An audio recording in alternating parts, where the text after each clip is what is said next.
مرحبا and welcome to الیان الکریم ان conversation. March کا مہینہ چل رہا ہے جو کہ ویمنز ڈے کا مہینہ ہے. تو میں نے سوچا کہ اس مہینے ہم ان خواتین سے بات کریں جو سوسائٹی کے لیے کام کر رہی ہیں اور سوسائٹی کو بہتر بنانے کے لیے ایفرٹ کر رہی ہیں. تو ہماری آج کی گیسٹ ہیں Khushbakht Shujaat. Khushbakht aunty, thank you very much, آپ ساتھ میں ہیں ہمارے. اب ویمنز ڈے آنے والا ہے تو آپ اس دن خواتین کو کیا میسج دینا چاہیں گی؟ اچھا، پہلے تو وعلیکم السلام اینڈ تھینک یو ویری مچ کہ آپ نے مجھے اپنے پروگرام میں بلایا ہے. اور بڑی خوشی ہوئی ہے کہ آپ اتنے ینگ نوجوان ماشاءاللہ آپ اس فیلڈ میں آئے ہیں، اتنی خوبصورت اردو بول رہے ہیں، اتنے اچھے تمیز سے سوال کر رہے ہیں جو کہ اب ہمارے میڈیا کا انداز نہیں رہا. تو مجھے بہت اچھا لگا، پہلی بات تو یہ.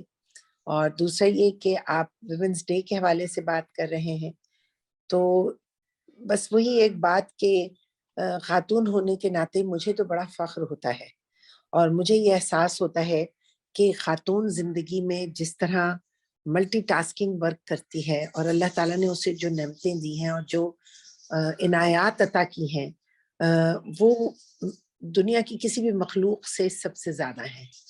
اور اسی وجہ سے ہمارے کندھوں پر بوجھ بھی زیادہ ہے، ذمہ داری بھی زیادہ ہے، ہمارے پاس ہمارے فرائض بھی زیادہ ہیں، لیکن حقوق بھی کچھ کم نہیں ہے.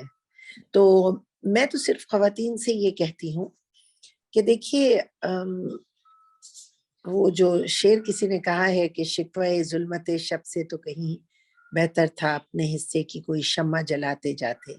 تو اپنا جو مقصد ہے اس سے انسان کو ہٹنا نہیں چاہیے اور اپنی نئی نسل کو، آنے والی نسل کو ایک بہترین انسان بنانے کی کوشش ہی ایک عورت کا سب سے بڑا فریضہ ہونا چاہیے.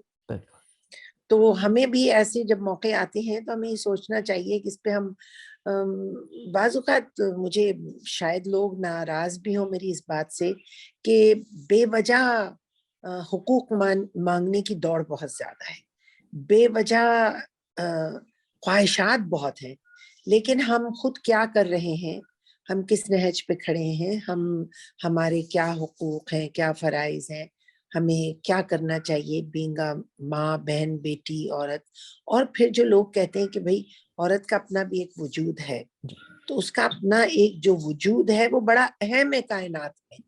آپ دیکھیے، میں اپنی والدہ سے میں نے سنا تھا کہ جب خانہ کعبہ کی طرف پہلی دفعہ نظر اٹھے حج کے دوران یا عمرے کے دوران تو جو دعا مانگو قبول ہوتی ہے.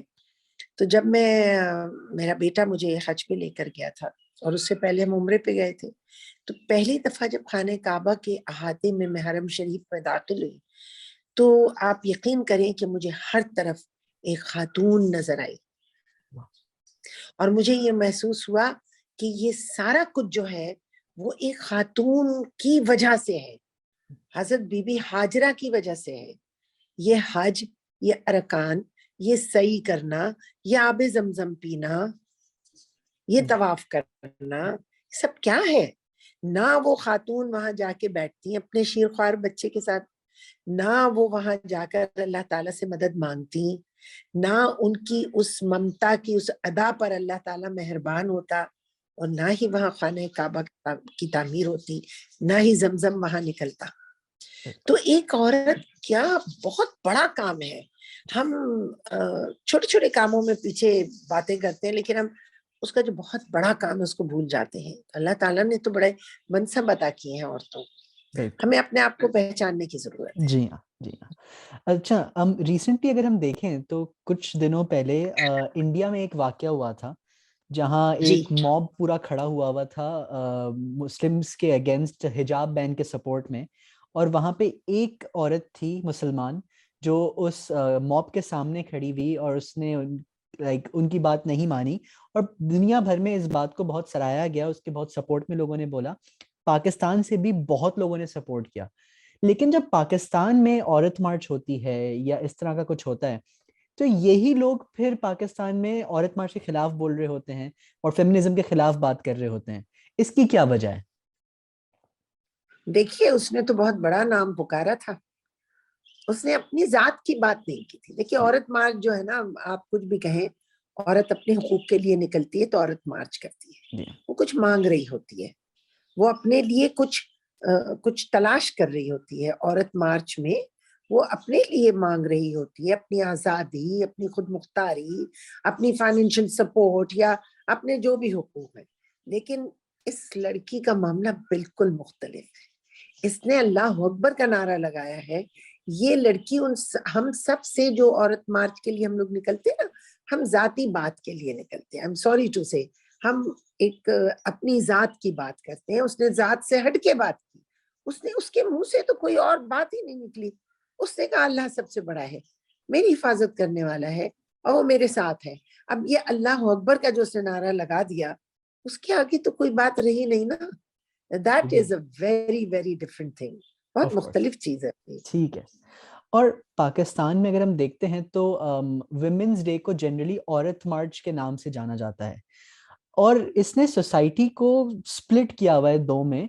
اب کیونکہ اگر ہم دیکھیں تو لیگلی تو شاید حقوق دیے ہوئے ہوں گے خواتین کو سٹارٹ سے، لیکن سوسائٹی کی بیس پہ اتنے حقوق نہیں دیے گئے. اور پھر اب جب اس پہ بات کی جاتی ہے تو وہ ایک سپلٹ جو آیا ہوا ہے، اس پہ آپ کا کیا ویو ہے؟ دیکھیں عورت کے معاملے میں کیا اور مرد کے معاملے میں کیا، ہر رشتے میں کیا، ہر جگہ سپلٹ ہے. سپلٹ تو ہوتی ہے، اور یہ تضاد بھی ہوتا ہے اور اختلاف بھی ہوتا ہے. جہاں میں اختلاف رنگ و بو سے بات بنتی ہے. اگر ہم ہی ہم ہیں تو ہم کیا ہیں، اور اگر تم ہی تم ہو تو تم کیا ہو. تو یہ جو اختلاف ہے یہ تو بڑی اچھی بات ہے. لیکن ہاں دیکھیے، خواتین ایک زمانہ تھا جب اپنی آواز کو کہیں کھڑے ہو کر بلند نہیں کر پاتی تھی. آج الحمدللہ انہیں یہ موقع ملا ہوا ہے کہ وہ مارچ بھی کر رہی ہیں. دیکھیے یہ بھی ایک شکرانہ ہے کہ آج ہم کھڑے ہو کر بات تو کر سکتے ہیں. ہم منہ توڑ جواب دیتے ہیں، ہم کھڑے ہو کر مارچ نکال رہے ہیں، ہم کھڑے ہو کر کہہ رہے ہیں جی ہمیں یہ نہیں مل رہا، وہ نہیں مل رہا، یہ نہیں ہو رہا، وہ نہیں ہو رہا.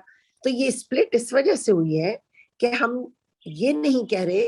کہیں ہم یہ کیوں نہیں کہتے کہ ہاں آج ہمیں یہ پلیٹ فارم مل گئے، ورنہ اس سے پہلے تو لڑکیاں گھروں سے باہر قدم نہیں نکال سکتی تھی. خواتین جو تھیں ان کی عاقبت ہی باورچی خانہ ہوتی تھی.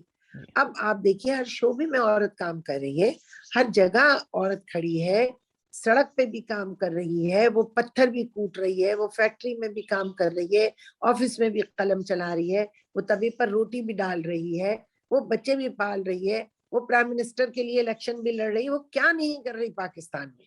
اور یہ صرف پاکستان ہی ہے. آپ دیکھیے پاکستان کے علاوہ کہاں کسی پرائم منسٹر کا وہ لیول آپ نے دیکھا بینگ اے لیڈی. تو میں یہ سمجھتی ہوں کہ اتنا حوصلہ بھی پاکستانی عورت میں بہت زیادہ ہے. کیونکہ دیکھیے ہم کوئی کچھ بھی کہے، ہمارے ساتھ دین کا ایک رشتہ بندھا ہوا ہے، اور دین کا یہ رشتہ ہمیں بہت مضبوط اور پاورفل کر دیتا ہے. ہمیں بہت اچھا ماں ہونے کا رتبہ دیتا ہے، ہمیں بہت اچھا بیٹی ہونے کا رتبہ دیتا ہے، عورت ہونے کا دیتا ہے. اور اگر کوئی ہمارے حقوق نہیں دے رہا ہمیں یا مجروح کر رہا ہے، یہ اس کی زیادتی ہے، اس کی خرابی ہے. اس میں عورت کا کوئی قصور نہیں ہے. اچھا. بس صرف اتنا ہے کہ اگر عورت کسی جگہ کھڑی ہوئی ہے اور وہ اگر اپنے لیے کوئی تمنا رکھتی ہے، کوئی خواہش رکھتی ہے، کوئی وہ آواز بلند کر رہی ہے، تو اس پہ اس کو اتنی لان تان نہیں ہونا چاہیے. جی. ٹھیک ہے اس معاشرے میں ہر کام ہو رہا ہے، اگر 4 عورتیں کھڑے ہو کر ایک جگہ اپنے لیے آواز بلند کریں تو اس میں اتنی کیا پریشانی ہوگی. میں تو کبھی یہی سمجھ میں نہیں آتا. آئی تھنک یہی ہے کہ کچھ لوگوں کو سمجھ میں نہیں آتا کہ اس پہ اس کی خلاف ورزی کیوں ہو رہی ہے، اور کچھ لوگوں کو سمجھ میں نہیں آتا کہ لوگ اس کے سپورٹ میں کیوں نکل رہے ہیں. تو یہی جو ایک سپورٹ میں تو یہ ہے نا، دیکھیں نا جیسے میں آپ کو ایک بات بتاؤں، ابھی آپ جا کے نا کسی بھی چوراہے پہ کھڑے ہو کے زور زور سے کوئی نعرے لگانے لگے، 10 لوگ تو وہاں کے کھڑے ہو ہی جائیں گے. جی. اور ویسے بھی ہمارے معاشرے میں جہاں اختلاف ہوتا ہے وہاں زیادہ لوگ جمع ہو جاتے ہیں. اپوزیشن جو ہے وہ بڑا جلسہ کر لیتی ہے، ہمیشہ یہی ہوتا ہے. تو اگر عورتیں کھڑی ہو جاتی ہیں تو وہ ایک عجوبہ لگنے لگتا ہے لوگوں کو. ٹھیک ہے نا. تو مردوں کو آپ نے کبھی دیکھا ایسی کوئی مارچ کرتے ہوئے کہ ہمیں حق چاہیے؟ دیکھا آپ نے کبھی نہیں. اچھا مردوں کو دیکھا ہے چیختے ہوئے کہ ہمیں تنگ کیا جا رہا ہے، ہمیں پریشان کیا جا رہا ہے؟ نہیں ہے ایسا. کیونکہ یہ ہے ہی مردوں کا معاشرہ، اور اس میں عورت کو اپنی چیز مانگنا پڑتی ہے. اور اب عورت اپنی خود مختاری مانگ رہی ہے. وہ نہیں چاہتی کہ وہ کسی سے کچھ مانگے، وہ اپنے حق کے لیے خود کھڑی ہونا چاہ رہی ہے. تو کیا حرج ہے اس کے پاؤں کو مضبوط کیا جائے، اس کو فائنینشلی مضبوط کیا جائے. دیکھیے پاکستان میں تو آبادی بھی عورتوں کی زیادہ ہے.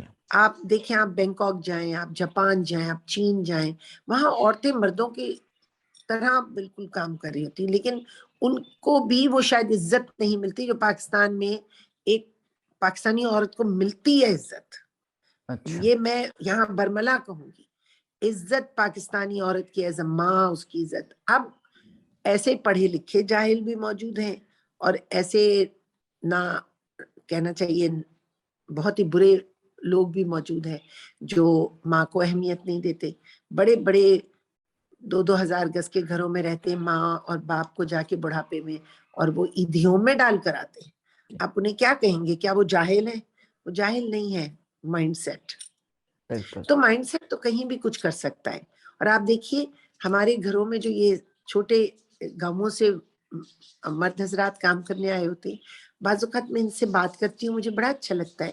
اپنی ماں کے لیے، اپنی بھابھی کے لیے، اپنی بہنوں کے لیے بہت سوچ رہے ہوتے ہیں. جی. لیکن انہی گاؤں میں کچھ وڈیرے، جاگیردار، پیسے والے، بااختیار لوگ ایسے ہوتے ہیں جو بہت سخت ان کو تنگ کر رہے ہوتے ہیں، بہت تکلیف پہنچا رہے ہوتے ہیں. بالکل.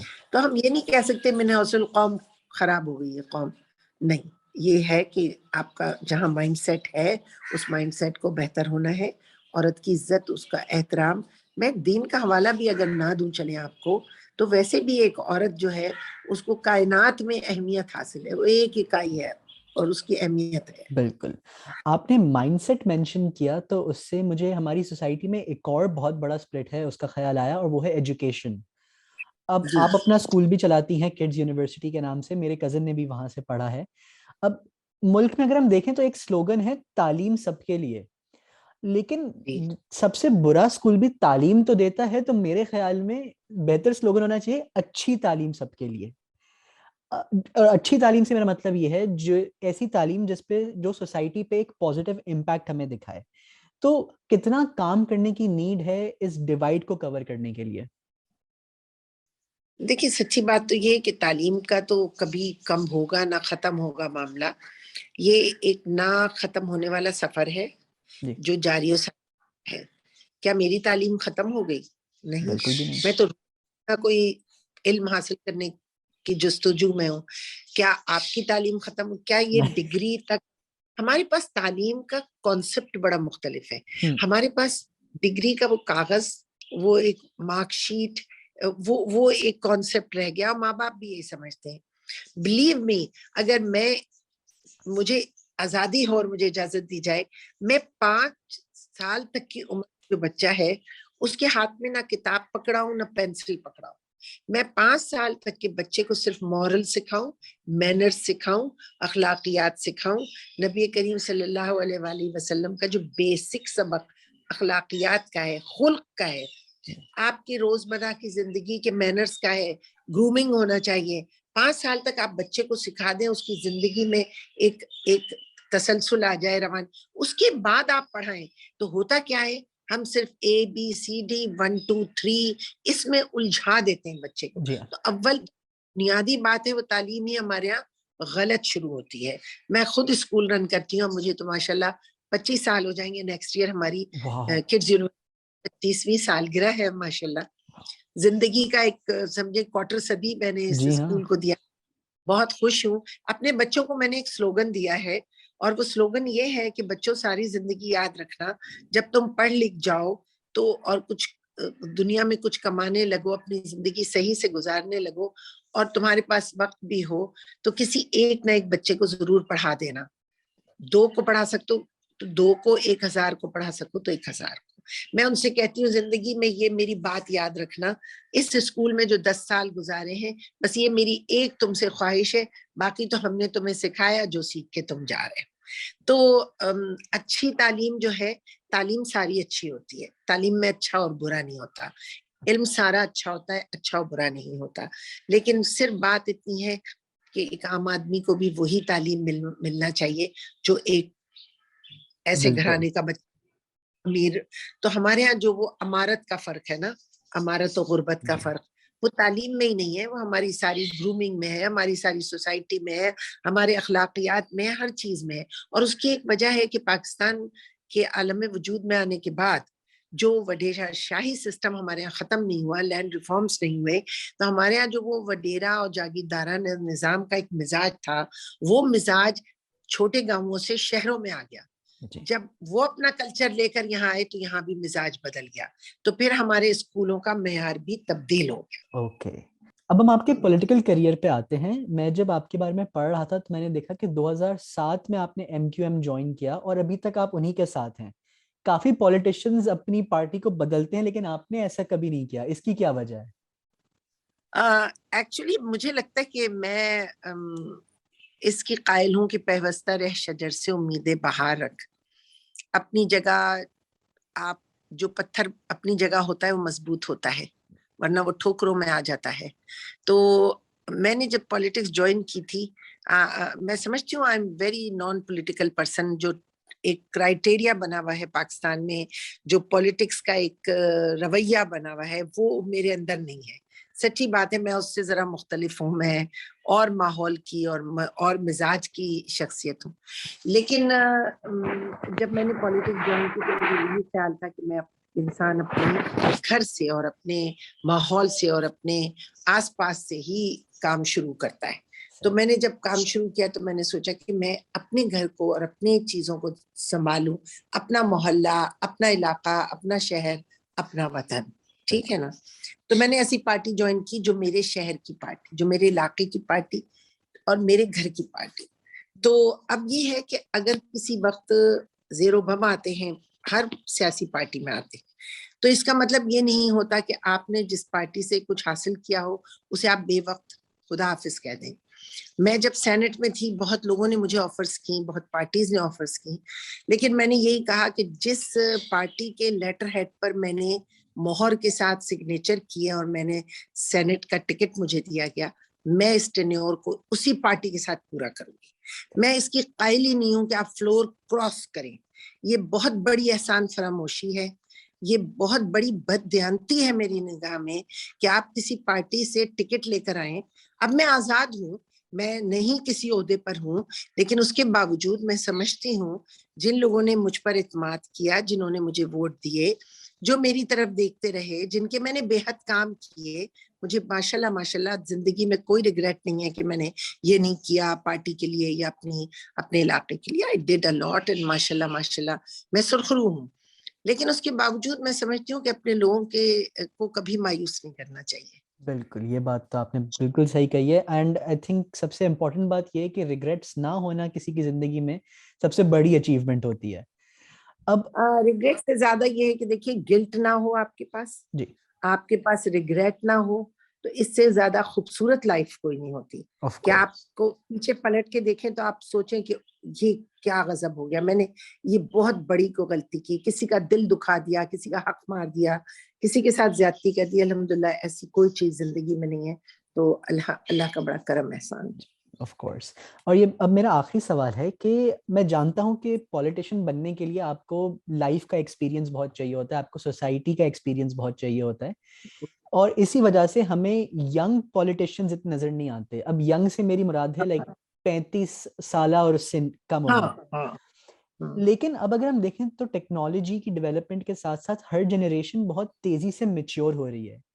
تو بالکل کیا صحیح. آپ کے خیال میں اب یہ وقت آ گیا ہے کہ ینگسٹرز کو پالیٹکس میں اپنا کریئر سٹارٹ کرنا چاہیے؟ دیکھیں ینگسٹرز ہیں ہمارے پالیٹکس میں اور بہت عرصے سے ہیں. اگر آپ سوچیں تو ہماری پارٹی میں جو فاروق ستار بھائی تھے وہ پہلے میئر تھے کراچی کے, اور he was very young. Khalid Maqbool جو آج ہمارے لیڈر ہیں, خالد مقبول بھائی, at that time he was very young. جتنے ہماری تو پارٹی کے جتنے لوگ ہیں انہوں نے وہ ینگ دور سے, کالج یونیورسٹی کے زمانے سے وہ گزر کے آئے تھے. تو اب میں آپ کو بتاؤں کہ اس میں جو وقفہ آیا ہے اور جو آپ کو ینگ پارلیمنٹیرین زیادہ نظر نہیں آئے یا پالیٹکس میں نظر نہیں آئے, اس کی وجہ یہ تھی کہ ہمارے ہاں برس سے جو اسٹوڈنٹ یونین سسٹم تھا وہ ختم ہو گیا.